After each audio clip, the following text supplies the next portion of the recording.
House Oversight Committee member Byron Donalds recently visited George Washington University, and he says that one of the professors, named Zine El Amin, started verbally berating him, calling him, quote, race traitor and, quote, Uncle Tom. Joining me right now is the man himself, Florida Congressman Byron Donalds is here, a member of the House Oversight Committee and the Financial Services Committees as well, also the House Freedom Caucus. Congressman, it's good to see you this morning. Thanks very much for being here. Good morning, Maria. Good to be with you. Can you tell me what happened? Well, basically what happened is myself and members of the Oversight Committee led by Chairman Comer, we went to see firsthand what was happening at GW, talked with the college president and her top team, and then we wanted to take a tour of the encampment. When we took a tour of the encampment, that's when things got a little out of hand. Obviously, the agitators and the protesters, they wanted to come and see us and wanted to engage us, wanted to yell at us and all that kind of stuff, but we weren't going to be intimidated, Maria. And so that's when you had that exchange between me and that professor. America needs to understand that this radical person who was yelling at me, that is a professor at GW, at Georgetown, and at American University.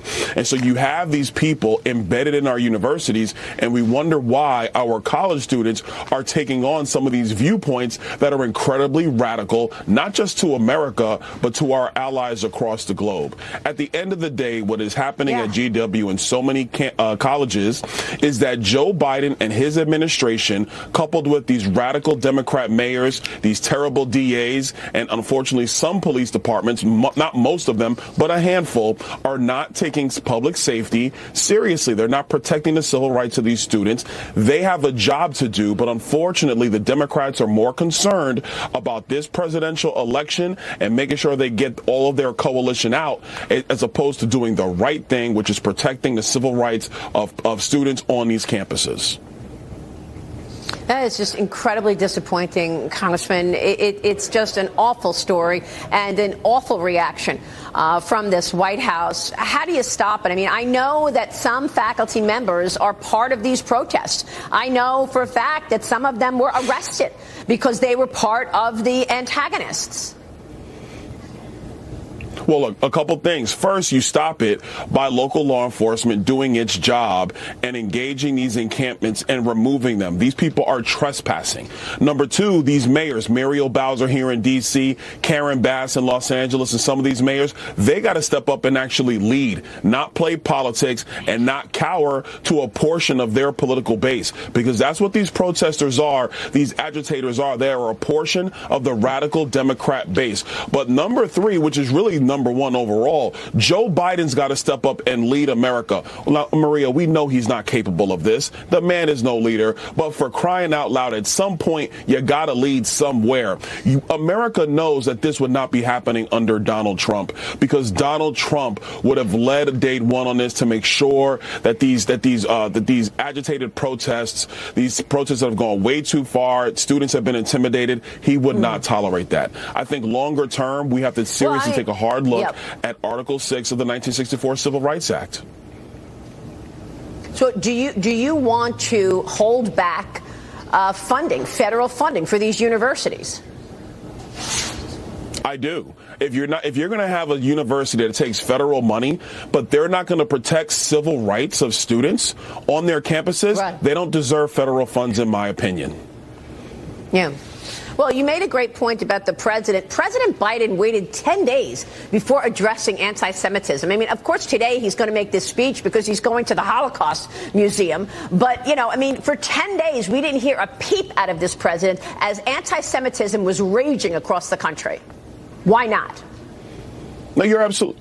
Because the man is not a leader. We know this. We've seen the same script time and time again. Afghanistan, he waited. What happened before Russia invaded Ukraine, he waited. What happened after October 7th, he waited. Dealing with trying to negotiate ceasefires, which, by the way, is an absolute joke. I'm glad that Israel is taking control of Rafah. They need to finish the job. He waited. Now you're dealing with protests. He waited. The border, he's never touched it. He's watched this thing implode our country, and he refuses to talk about it. Joe Biden is the master of disaster. Maria, the man is not a leader. We should not be surprised. Meanwhile, Biden's DOJ is all over President Trump. I mean, Trump's so-called hush money trial is resuming this morning after a witness yesterday said he did not give money to pay her off. The Manhattan DA's witness yesterday said that Trump actually did not personally direct a Trump Organization executive to set up reimbursement payments to the ex-lawyer Michael Cohen. Former Department of Justice official Matthew Colangelo, who obviously he worked at the DOJ. Now he's trying to prosecute Trump.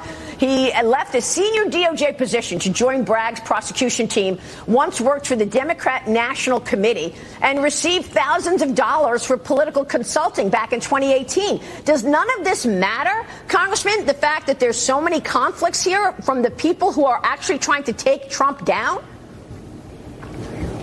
Listen, it matters to normal Americans, but who it doesn't matter to is the radical left and Joe Biden.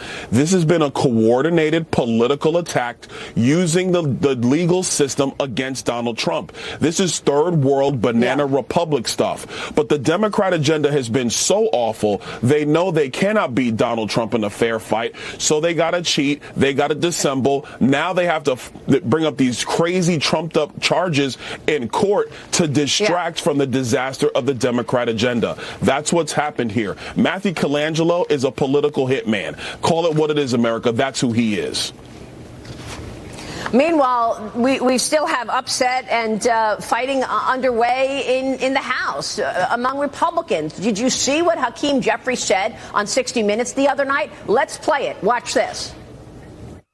Even though we're in the minority, we effectively have been governing as if we were in the majority because we continue to provide a majority of the votes necessary to get things done. Those are just the facts. So who's in charge, Congressman? The Democrats or the Republicans? I thought you all had the majority.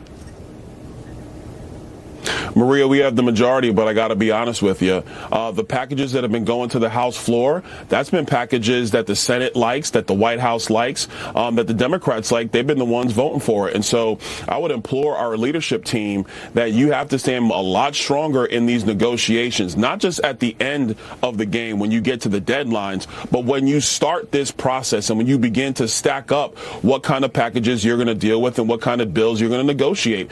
It's the bottom line. I think that we could have been a lot tougher on a lot of these things. We could have demanded a lot more things for the American people through the budget, through FISA, even through this foreign aid package, and the House leadership did not get the job done.